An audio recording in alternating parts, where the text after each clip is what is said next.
Hey classes, welcome to Mr. Giles' American Government class. This is Chapter 2, Section 1, talking about the roots of American democracy. The main idea we'll be covering is that American democracy was shaped by our English political heritage, colonial experiments in self-government, and the range of intellectual influence. As you're creating your questions for your PDP Cornell notes, the three questions that are here, you don't have to write them exactly this way, but for the most part, this is the way you want them. And like I said, if you want to use the red highlighted words as your subheadings, you're more than welcome to do that. So when the colonists got to North America, they didn't really have a plan. There were definitely some aspects of the British system that they could follow, but their circumstances were different. The environment in which they lived in was different. But they were able to adapt some old ideas to their new environment. The first of which was a representative government, which is a tradition that began in the 11th century and evolved into a bicameral or two-chamber legislature called Parliament. The House of Lords was made up of nobles, and that was the upper house, and the representative assembly was the House of Commons. Initially, the upper house had more power, but as time went on, both houses gained equal power. Another idea adapted from English rule was the idea of limited government, which started in 1215 with the signing of the Magna Carta by King John. The Magna Carta, also known as the Great Charter, was signed because John demanded nobles to pay more taxes because of some military losses that they believed to be his fault. Long story short, the nobles rebelled, and they forced John to sign the Magna Carta, which did a number of different things. One, it moved British rule from a rule of man to the rule of law, which means that all people must obey the law, and if you don't obey the law, you'll be punished. It also outlined individual rights that the king could not violate, and it also included taxation and trial provisions. For example, the king was no longer able to levy taxes without approval from nobles, and people accused of crimes had the right to a trial by a jury of their peers.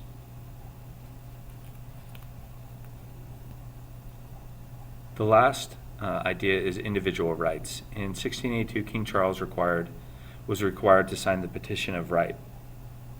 And in it, he had to get Parliament's approval before levying new taxes.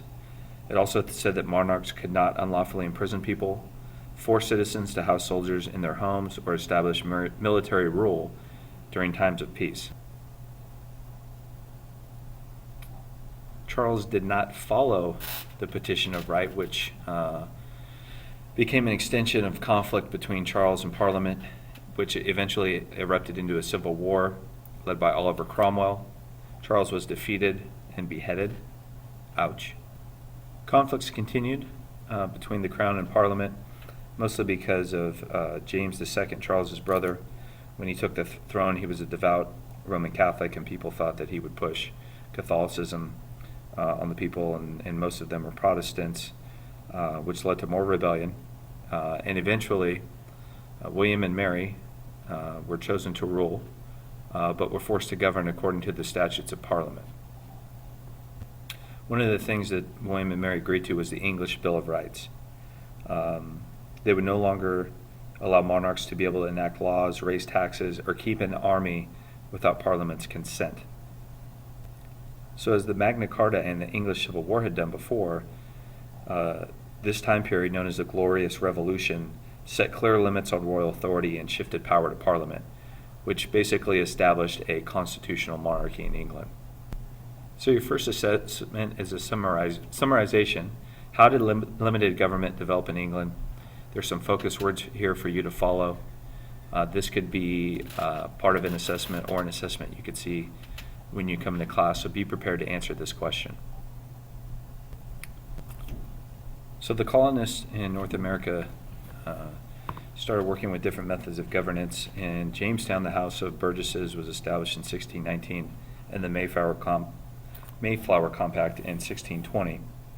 By signing both of them, they agreed to form a society governed by majority rule and based on the consent of the people. The Fundamental Orders of Connecticut were a set of laws that limited the power of government and gave all free men the right to choose people to serve as judges. The Massachusetts Body of Liberties was the first code of law in New England and protected the individual rights of citizens in the Bay Colony. For example, it protected personal property from seizure by colonial authorities. Each of the 13 colonies was established by charter, an agreement whereby the English king gave settlers the right to establish a colony, and each charter guaranteed colonists the rights of Englishmen. 3 types of English colonies were established: proprietary, royal colonies, and charter colonies. A proprietary colony was based on a land grant to an individual or group who financed the start of the colony. The proprietor represented the crown and could appoint all officials and make laws for the colony. 9 colonies started as proprietary. Maryland and Pennsylvania were the only 2 that eventually did not become royal colonies, which were directly ruled by the king through an appointed governor. In time, each royal colony had a 2-house legislature. Members in the lower house were elected, but the king appointed the upper house. Charter colonies were operated under charters agreed to by the colony and the king. And the one significant thing about charter colonies was they had the most independence from the crown. So your next possible assessment question, how are the charter colonies and royal colonies different? So you're doing a little bit of contrasting here. So be prepared to answer that question when you come into class on Thursday. So in addition to the many English traditions, there are a number of intellectual influences, ideas that were key to transforming the loyal English colonies, first into revolutionaries and then into founders of the new nation. The first influence was republicanism, an idea of representative government going back to Greece and Rome. Republican thinking highly values citizen participation, the public good, and civic virtue, the idea that people should place the common good over their private interests. The framers of the Constitution did not like the idea of a monarchy and looked more to the Roman Republic as a model for representative democracy. And a lot of these influences came from people like Aristotle, who believed that unrestricted power vested in a king could easily lead to tyranny. Machiavelli, who put forth a theory of a republic based on civic virtue. He argued that a republic could only survive so long as its citizens actively participated in government. While Montesquieu believed that the power had to be divided between the legislative, executive, and judicial branches, which he called a separation of powers. All of these intellectual ideas were the basis of the United States Constitution. Another influence was Judeo-Christian beliefs, which is the religious heritages common between Christianity and Judaism, specifically the worth of the individual. And the framers benefited from the Protestant Reformation in that the Christian Reform movement, those leaders developed ideas about individual responsibility, the freedom to worship as one chooses, and self-government. The framers of the Constitution were also very concerned with liberty and individual rights, which had very strong ties to the Enlightenment, which was an intellectual movement in the 18th century in Europe. These concerns are known as classical liberal concerns. The framers of the Constitution believed heavily in people's rights to life, liberty, and property. They believed in a social contract, people forming a government to protect their rights. And as you read from chapter 1, philosophers like Locke and Rousseau were also, their ideas were also important contributions. There were also contributions in terms of economic and civil liberty. Adam Smith was one of them and believed in a free enterprise economy. Voltaire talked about freedoms such as speech and religion. And Blackstone talked about protecting people's natural rights to life, liberty, and property.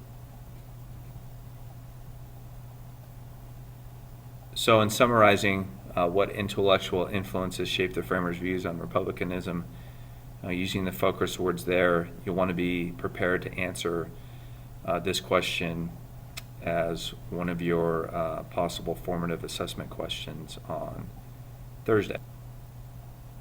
Remember, the goals of these videos are to introduce you to the topics within section 1 of this chapter. And moving forward, it'll be the same way as we address each section. So keep in mind, it is just an introduction. You should have questions for me in class. So if you have questions, please write them down, and we'll review them. But also keep in mind the questions that came at the end of each heading or main question that you have in your PDP Cornell notes, because you will most likely be assessed on those as well. Have a great evening, and we'll see you on Thursday.